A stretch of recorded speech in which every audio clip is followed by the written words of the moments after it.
यह इंसानों द्वारा विकसित की गई सुपर पावर कैप्सूल है। इसके अंदर एक विशेष गैस है। आम लोग इसे सांस में लेने के बाद उनका शरीर तुरंत मजबूत हो जाता है। एक हाथ से लुगर P08 पिस्तौल को तोड़ सकते हैं। ये जर्मन जनरल अन्य देशों पर आक्रमण करने के लिए जहर डॉक्टर से एक बायोकेमिकल हथियार भी बनवाता है। ये जहरीली गैस बम बहुत विनाशकारी है। युद्ध में इसका उपयोग होते ही लाखों लोग मर सकते हैं। ये सब एक सैनिक ने देख लिया। आपदा को रोकने के लिए उसने चुपके से जहर डॉक्टर की प्रयोगशाला की नोटबुक चुरा ली और विमान उड़ाकर वहाँ से भाग गया। दृश्य बदलता है। एक अद्वितीय सुंदर महिला धूप में नहा रही है। अचानक वो विमान सीमा पार कर यहाँ आ जाता है। इंजन से धुआं निकलता है और वह समुद्र में गिर जाता है। सैनिक डूबने ही वाला था, लेकिन महिला ने उसे बचा लिया। लेकिन खतरा अभी टला नहीं था। उसका पीछा करने वाले सैनिक भी सीमा में प्रवेश कर चुके थे। सामने खड़े सुंदर आदमी को देखकर महिला हैरान और खुश थी, क्योंकि उसने कभी नहीं देखा था मर्द। असल में यह एक अलग थलग जगह है जहाँ हर मर्द का सपना होता है आने का। ये स्वर्ग द्वीप है जहाँ सिर्फ महिलाएं हैं। वे न केवल बुरी नहीं होती, बल्कि हर एक बहादुर और युद्धकला में माहिर होती हैं। वे देवता ज़्यूस द्वारा मिट्टी से बनाई गई अमेज़न महिलाएं हैं। ये छोटी लड़की डायना है, जो ज़्यूस और अमेज़न रानी की नाजायज बेटी है।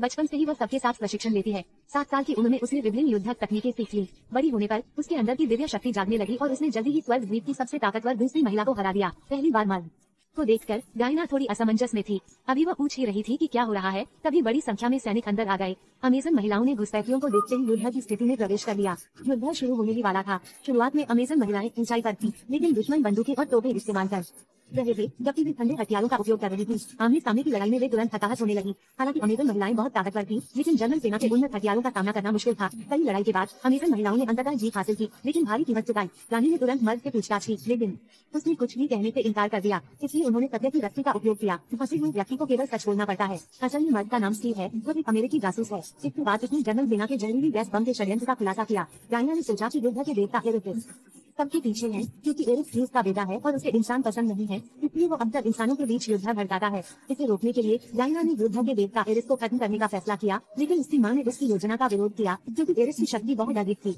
हालांकि दूसरी रात डायना ने अपनी मां की सलाह को नजरअंदाज किया और अमेज़न मंदिर में घुसकर 40 मीटर लंबी सतह की रस्सी और ज़्यूस द्वारा अमेज़न जाति को दी गई देवता वर्ग तलवार ले ली। फिर वो स्त्री के साथ देवता को मारने के रास्ते पर निकल पड़ी।